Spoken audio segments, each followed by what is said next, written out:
everyone, and first of all, thanks a lot for this invitation and for the nice introduction from Professor Katz. It's true, I was there in Munich with him 2 weeks ago. Very, very exciting conversations, yeah, that we need to continue to discuss. So let me introduce myself. I will try to go fast. I will try to keep 8 minutes. You have to take the time, Andrew.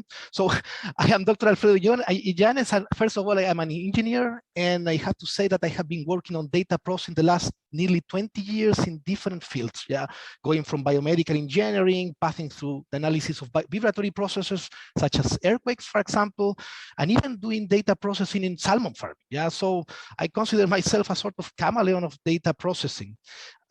Today I work at the Innovation Laboratory for Image-Guided Therapy at the Medical Faculty here at the Otto-von-Guericke University in Magdeburg. And I want to present you this very nice project, Surgical Audio Guidance Project, which today is also a recently funded startup. So the idea is how audio signals that are generated from tissue-tool interactions can be used for additional sensing during robotic-assisted surgery. And I remember always something that Andrew told me the first time that we met. He told me, the sense of hearing is so important for humans, and it has been so little exploited in minimal invasive surgery. I have it here still. Was very, very, very interesting. So let us start. I think that I will not start with the problematic. The problematic, I think, that we all know is the lack of haptic feedback in minimal invasive procedures. But the important is what is the difference of what we are doing with the literature. Yeah. So today, many sensor-based solutions have been proposed in the literature, but generally these sensors are located embedded or next to the tip of the instrument. Yeah, so it means that they are in direct contact with the patient's organs. So the difficult sensor attachment and integration, the high cost, sterilization issues, additional cabling, loss of tool functionality, and complex certification imposes serious design limitation, and therefore they have encountered difficulties to be adopted for regular clinical use. So I have to say that one of the topics that I was working in my career, it was on monitoring and diagnostic of machinery in order to perform tool wear monitoring of cutting tools. Yeah, for that we were using force sensor, accelerometers, but also, and very important, we were using audio sensors. Yeah, so 6 years ago we came with our idea of what if we can listen to the tool. So when the tip of a tool, or in general, for example, a rod, enters in contact with tissue, at the point of contact, a vibroacoustic wave is generated. This vibroacoustic wave naturally propagates through the shaft of the instrument without the necessity of any active component. We don't need any electronic embedded on the shaft or on the tip.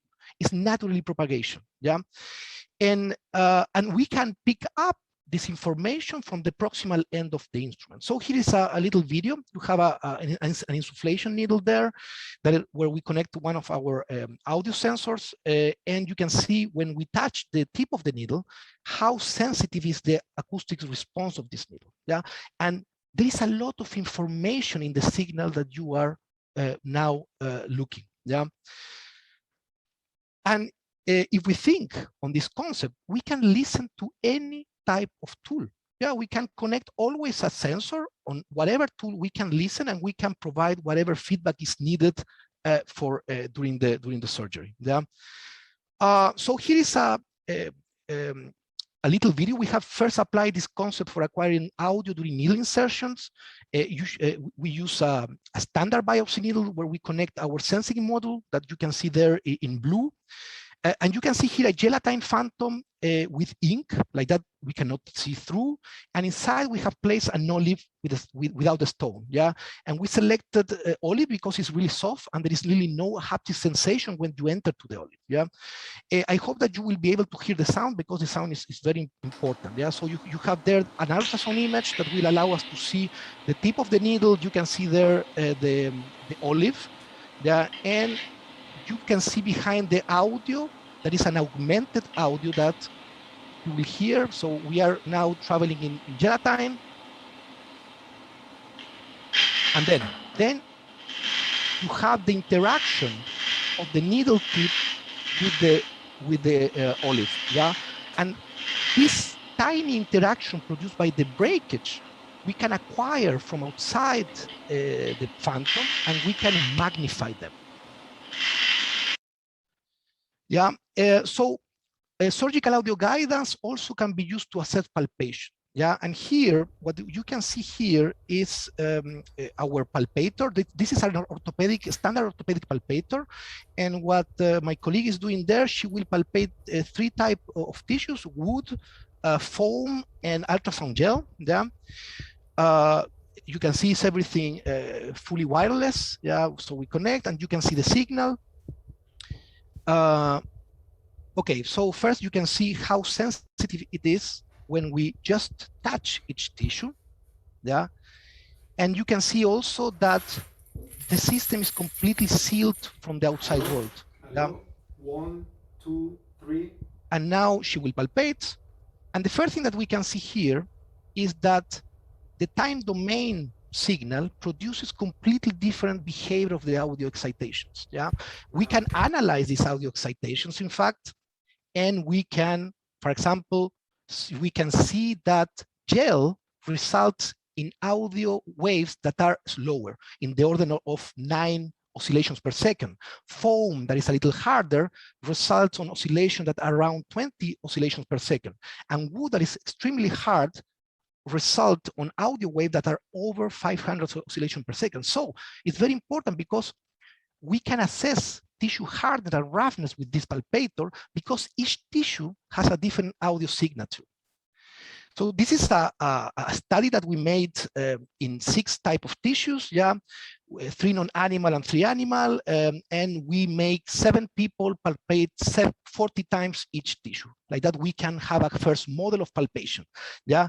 And what we found is that the frequency characteristic of the audio, when different users palpate a same tissue, are very stable, but also that when we palpate different tissues, we have completely different behaviors of each tissue. This allows us to have these very nice scatter plots, yeah? So we can cluster each tissue and we can apply machine learning methods to classify each tissue, yeah? And when we connect this palpator to a robotic arm, yeah? So when you leave out the variability because of the different subjects, look how the audio is behaved. So you can see here that the tissue features becomes even more evident for separating between the tissues. So today what we are doing, we are working with the orthopedic department to assess cartilage conditions. So what we do is to palpate extracted knees with our device, and then we correlate the audio that the tissue produces with the histological score. Yeah. So what is our vision today? So what we want is to first palpate.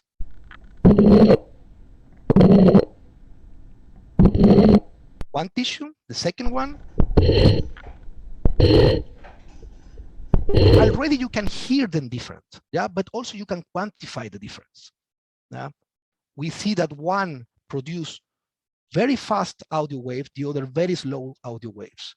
And what we want to do, and today we are working with the mechanical department here at the university, is to assess is how hard, how soft, how rough, how smooth can be this tissue. So this is why we also perform, because of all these results, we also perform experiment with Surak in a Da Vinci forceps tool. I have to see that it's not connected to the robot, but we on the tool itself. Yeah. So we connect our sensing module first on the control unit of the forceps, but also we perform experiments with the sensing module connected in non-sterile zones. Yeah. And we studied 3 main scenarios: pulsation detection for vessel identification. So we put the forceps in the carotid to see if the carotid sound can be transmitted also naturally through the shaft of the instrument.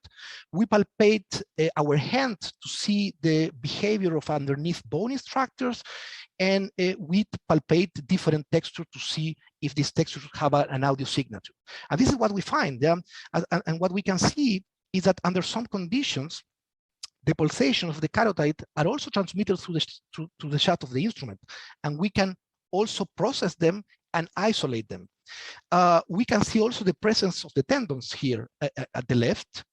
And in the case, as in the case of the orthopedic palpator, each tissue also has different audio signature. We use also some synthetic tissues here and liver and pork fillet.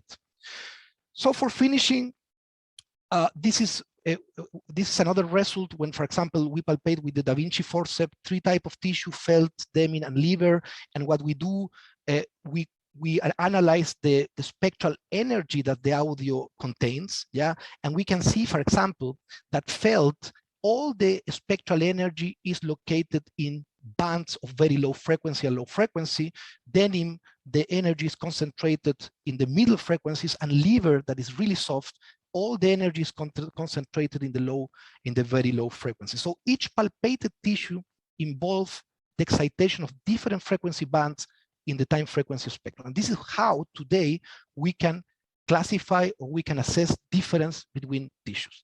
And with this, I finish. So first, I mean, for finishing, I want to thank the team, yeah, Thomas, Nazila, Maurice, but also the mentors, Professor Michael Freeman, that I think that he's present here in this talk, and Dr. Axel Böse, and also all our research and networking and clinical partners.